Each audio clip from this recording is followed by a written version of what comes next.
एक नंबर है जो आपको डरा देगा उसके आकार से नहीं, हालांकि 38 खरब डॉलर समझ से परे है, बल्कि उसके मतलब से। ये बस कर्ज नहीं है, ये एक दस्तखत है, एक गणितीय उंगलियों के निशान जो दुनिया के सबसे ताकतवर साम्राज्यों के ढहने से ठीक पहले दिखता है। स्पेन ने इसे 1557 में देखा, डचों ने 1780 में, ब्रिटेन ने 1931 में। हर बार पैटर्न एक जैसा था, हर बार चेतावनी के संकेतों को नज़रअंदाज किया गया, और हर बार वो साम्राज्य जिसने एक दौर को परिभाषित किया था, एक ही पीढ़ी के भीतर वैश्विक ताकत के केंद्र से गायब हो गया। आज वही पैटर्न वापस आ गया है, और अगर इतिहास कोई मार्गदर्शक है तो हम अब शुरुआत नहीं देख रहे, हम 4 चरण के एक ऐसे चक्र के तीसरे चरण को देख रहे हैं जो कभी भी अपने अंत तक पहुंचने से नहीं चुका है। घड़ी ने कई दशक पहले टिक टिक करना शुरू कर दिया था, लेकिन ज्यादातर लोग तब तक नहीं जान पाएंगे जब तक कि सब खत्म नहीं हो जाता।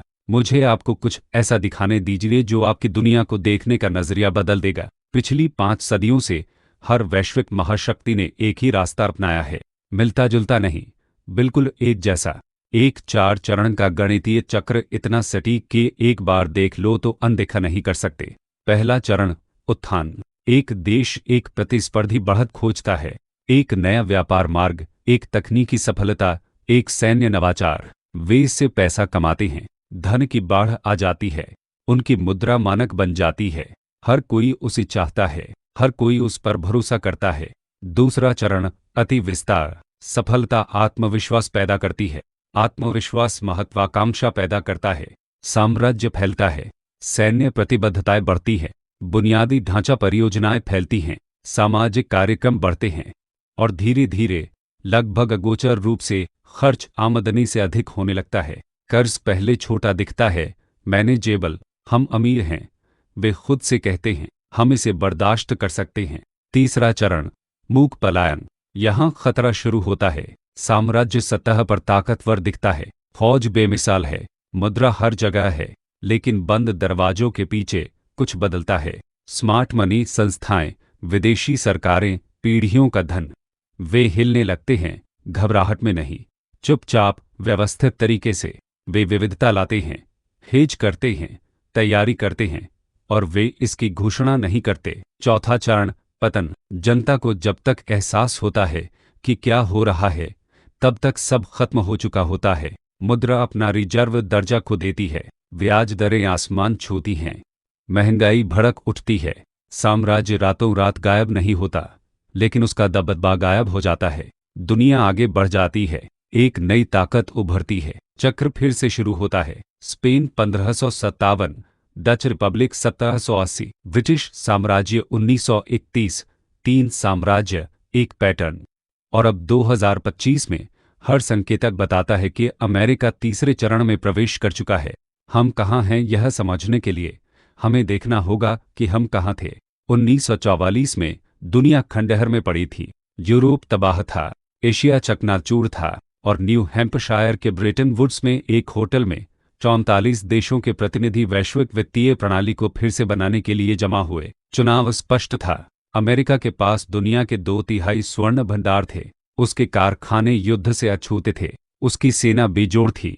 इसलिए दुनिया ने एक सौदा किया, डॉलर स्वर्ण द्वारा समर्थित वैश्विक रिजर्व मुद्रा बन जाएगा, और हर दूसरी मुद्रा डॉलर से जुड़ जाएगी।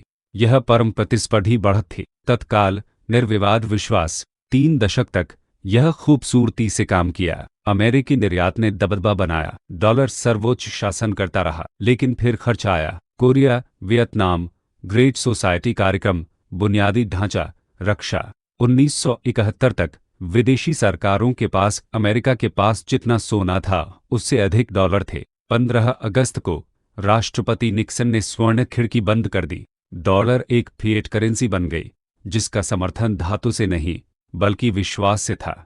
अमेरिकी ताकत में विश्वास, अमेरिकी स्थिरता में विश्वास, संयुक्त राज्य सरकार के पूर्ण विश्वास और क्रेडिट में विश्वास, वह विश्वास कायम रहा। पेट्रोडॉलर सिस्टम उभरा, तेल उत्पादक देशों ने अपने उत्पाद को विशेष रूप से डॉलर में बेचने पर सहमति जताई, जिससे कृत्रिम मांग पैदा हुई जिसने स्वर्ण समर्थन के बिना भी रिजर्व मुद्रा का दर्जा बनाए रखा। 50 वर्षों तक इस प्रणाली ने दुनिया को एक साथ रखा, लेकिन विश्वास पर बनी हर प्रणाली का एक टूटने का बिंदु होता है। और आंकड़े बताते हैं कि हम उस तक पहुंच चुके हैं। कर्ज के बारे में ये बात ज़्यादातर लोग नहीं समझते। ये संख्या मायने नहीं रखती, ये तेजी मायने रखती है। 1980 में अमेरिका का राष्ट्रीय कर्ज 97 अरब डॉलर था। 45 साल बाद यह 38 खरब डॉलर है। यह 4000% की वृद्धि है। लेकिन यहाँ वास्तव में चौंकाने वाला हिस्सा है, उस कर्ज का आधा हिस्सा सिर्फ पिछले 15 वर्षों में जोड़ा है। सरकारी बजट कार्यालय का अनुमान है कि 2034 तक, अभी से सिर्फ 9 साल बाद, कर्ज 54 खरब डॉलर को छू जाएगा। यह एक दशक से भी कम समय में जुड़ने वाला एक और 15 खरब है। लेकिन असली संकट कर्ज नहीं है, यह ब्याज भुगतान है। 2020 में सरकार ने ब्याज पर 345 अरब डॉलर खर्च किए। 2023 में यह संख्या 659 अरब डॉलर तक पहुंच गई। 2024 तक यह 892 अरब डॉलर से अधिक हो गया, जो आधुनिक इतिहास में पहली बार रक्षा खर्च से आगे निकल गया। 2030 तक ब्याज भुगतान अकेले 1 खरब 400 अरब डॉलर सालाना की लागत आने का अनुमान है। यह सामाजिक सुरक्षा से अधिक, मेडिकेयर से अधिक, किसी भी डिस्क्रेशनरी कार्यक्रम से अधिक है। इस पर गौर कीजिए, 5 साल के भीतर अमेरिका अपने कर्ज की सर्विसिंग पर किसी भी चीज से अधिक पैसा खर्च करेगा। निर्माण नहीं, रक्षा नहीं, निवेश नहीं, बस पहले ही खर्च किए गए पैसे पर ब्याज चुकाना। यह अति विस्तार की गणितीय परिभाषा है। जब उधार लेने की लागत विकास करने की क्षमता से अधिक हो जाती है तो प्रणाली टूटने लगती है। कल नहीं, एक क्रैश में नहीं, धीरे धीरे, संरचनात्मक रूप से, अनिवार्य रूप से। और जो लोग खरबों डॉलर मैनेज करते हैं वे एक बैलेंस शीट पढ़ सकते हैं। वे जानते हैं कि आगे क्या आता है। ये वो हिस्सा है जो आपको रात को जगाए रखना चाहिए। 2023 में कुछ अभूतपूर्व हुआ। पिछले 75 वर्षों में पहली बार दुनिया भर के केंद्रीय बैंक यूएस ट्रेजरी बॉन्ड्स के शुद्ध विक्रेता बन गए। कोई अस्थायी झटका नहीं, एक समन्वित, निरंतर बदलाव। चीन ने अपनी ट्रेजरी होल्डिंग्स 14 वर्षों के निचले स्तर पर कर दी। जापान, सबसे बड़ा विदेशी धारक, चुपचाप अपनी स्थिति घटा रहा है। सऊदी अरब, एक बार अमेरिकी कर्ज का गारंटीकृत खरीदार, यूरो, युआन और सोने में विविधता ला चुका है। सोने की बात करते हैं। 2024 में केंद्रीय बैंकों ने 1950 के बाद से किसी भी वर्ष से अधिक सोना खरीदा। पोलैंड ने भंडार 57% बढ़ाया। चीन ने 225 टन जोड़ा। भारत, तुर्की, कजाकिस्तान सभी खरीद रहे हैं। यहाँ तक कि सबसे छोटे देश भी भौतिक संपत्ति जमा कर रहे हैं, वादों पर आधारित कागजी मुद्राओं से दूर जा रहे हैं। इस बीच ब्रिक्स देशों ब्राजील, रूस, भारत, चीन, दक्षिण अफ्रीका ने व्यापार निपटान अपनी मुद्राओं में करना शुरू कर दिया है, डॉलर को पूरी तरह से दरकिनार करते हुए। वे यह विचारधारा से नहीं कर रहे, वे यह इसलिए कर रहे हैं क्योंकि गणित अब डॉलर के पक्ष में काम नहीं कर रहा। यह तीसरा चरण है, मूक पलायन। स्मार्ट मनी प्रेस कॉन्फ्रेंस नहीं करती, वह चेतावनी नहीं ट्वीट करती, वह बस हिल जाती है। और जब तक यह बदलाव स्पष्ट होता है तब तक पीछे चलने के लिए बहुत देर हो चुकी होती है। ब्लैक रॉक, जेपी मॉर्गन और सॉवरेन वेल्थ फंड जैसी संस्थाएं घबरा नहीं रही हैं, वे पोजिशनिंग कर रही हैं, वे ट्रेजरी डेटा देख रही हैं, वे खर्च के रास्ते देख रही हैं, वे उस राजनीतिक गतिरोध को देख रही हैं जो सुधार को असंभव बनाता है, और वे एक पैटर्न के आधार पर अरबों डॉलर के फैसले ले रही हैं जो पहले 3 बार खेला जा चुका है। तो चौथा चरण कैसा दिखता है? आग और गंधक नहीं, सड़कों पर टैंक नहीं।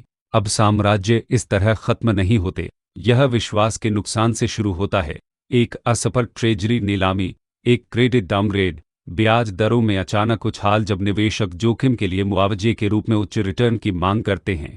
फिर फीडबैक लूप आता है। उच्च दरों का मतलब उच्च कर्ज भुगतान, उच्च भुगतान का मतलब अधिक उधारी का मतलब कम विश्वास का मतलब और भी अधिक दरें। किसी न किसी बिंदु पर फेडरल रिजर्व के सामने एक असंभव विकल्प आता है, मुद्रा की रक्षा दरें बढ़ाकर करें जिससे अर्थव्यवस्था ढह जाए, या कमी को पूरा करने के लिए और पैसा छापें जो मुद्रा की क्रय शक्ति को नष्ट कर दे। दोनों रास्ते एक ही मंजिल पर पहुंचाते हैं।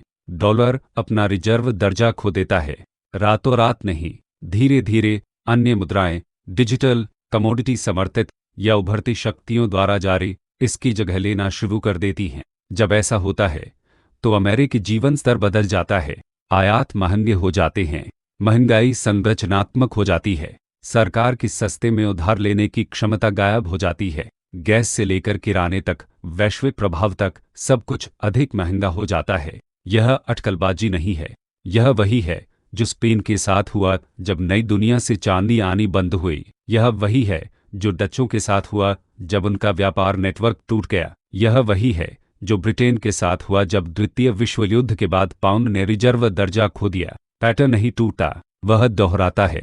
यहाँ एक असहज सच्चाई है, जब तक चौथा चरण नकारा नहीं जा सकता, तैयारी का समय खिड़की बंद हो चुकी होती है। स्पेनिश अभिजात वर्ग ने इसे तब तक नहीं देखा जब तक कि उनकी सिल्वर बैकर अर्थव्यवस्था न ढह गई। डच व्यापारियों ने तब तक प्रतिक्रिया नहीं दी जब तक कि ब्रिटिश ईस्ट इंडिया कंपनी ने व्यापार पर हावी नहीं हो गई। ब्रिटिश अभिजात वर्ग ने तब तक समायोजन नहीं किया जब तक कि डॉलर पाउंड की जगह नहीं ले चुका था। इतिहास चेतावनियां नहीं देता, वह पैटर्न देता है, और वे पैटर्न स्पष्ट हैं।